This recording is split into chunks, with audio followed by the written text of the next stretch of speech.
Իսրայելի կառավարությունը միաձայն հավանություն է տվել արտաքին գործերի նախարար Գիդեոն Սարի ներկայացրած նախագծին պաշտոնապես ճանաչելու հայոց ցեղասպանությունը։ Որոշումն ընդունվել է Իսրայելի եւ Թուրքիայի միջև հարաբերությունների սրման ֆոնին։ Նախագիծը հաջորդ թիվ կներկայացվի Քնեսեթի հաստատմանը։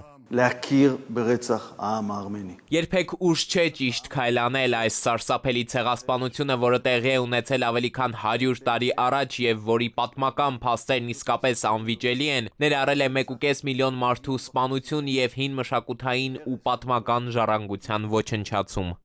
Գիդեոն Սարը նաև նշել է, որ որոշումը իր համոզմամբ Իսրայելի բարոյական պարտքն է։ Վարչապետ Բենյամին Նեթանյահուն հայտարարել է, որ աջակցում է նախաձեռնությանը։ Իսրայելի կողմից հայոց ցեղասպանության ճանաչումը առաջին հերթին դիտվում էր որպես բարոյական պարտք Իսրայելի կողմից։ Քաղաքական ռեալիզմը միշտ հաղթող էր դուրս գալիս եւ Իսրայելի համար Ադրբեջանի հետ համագործակցությունը Թուրքիայի հետ շատ ավելի կարևոր էր, քան բարոյական պարտքը, ինչպիսին մենք ենթադրում ենք, որ պետք է լիներ։ Պարբերաբար հարցը այսպես շրջանցվում էր, իմիջիայլոց նույնիսկ Բենյամին Նեթանյահուն է այս հարցով ժամանակին այսպես փորձել դիվիդենտներ շահել եւ վերջնարդյունքում հաղթել է քաղաքական ռեալիզմը։ Թուրքիայի արտաքին գործերի նախարարությունը քննադատել է Իսրայելի կառավարության որոշումը, այն որակելով քաղաքական եւ կապելով Գազայի շուրջ ստեղծված իրավիճակի հետ։ Իսրայելի կառավարությունը ձգտում է թաքցնել իր սեփական հանցագործությունները 1915 թվականի իրադարձությունների վերաբերյալ քաղաքական որոշում կայացնելով։ Իսրայելի որոշումը քաղաքական բնույթ ունի եւ անտեսում է պատմական եւ իրավական փաստերը։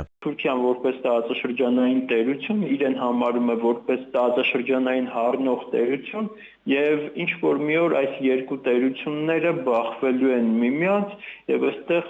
հենց կարծեք թե գործելու է Թուքիդիդեսյան ծուղակը։ Թուրքիայի արտաքին գործերի նախարարությունը նաեւ հայտարարել է, որ շարունակելու է իր ձևակերպմամբ դիմակայել Իսրայելի տարածաշրջանն ապակայունացնող քաղաքականությանը։ Արձագանքել է նաեւ Ադրբեջանի արտաքին գործերի նախարարությունը, Իսրայելի կառավարությանը կոչ անելով վերանայել ընդունված որոշումը։ 1915 թվականի իրադարձությունների վերաբերյալ պատմական ճշմարտության խեղաթյուրումը, բարդ պատմական գործընթացները իրավական եւ գիտական հիմքերից հեռու քաղաքական որոշման առարկա դարձնելը անընդունելի են։ Հայաստանի արտաքին գործերի նախարարությունից հայտնել են, որ անհրաժեշտության դեպքում հանդես կգան պաշտոնական մեկնաբանությամբ։ Միաժամանակ Հայաստանի իշխանությունները վերջին տարիներին բազմիցս հայտարարել են, որ հայոց ցեղասպանության միջազգային ճանաչումն այլևս Հայաստանի արտաքին քաղաքականության առաջնահերթություններից չէ։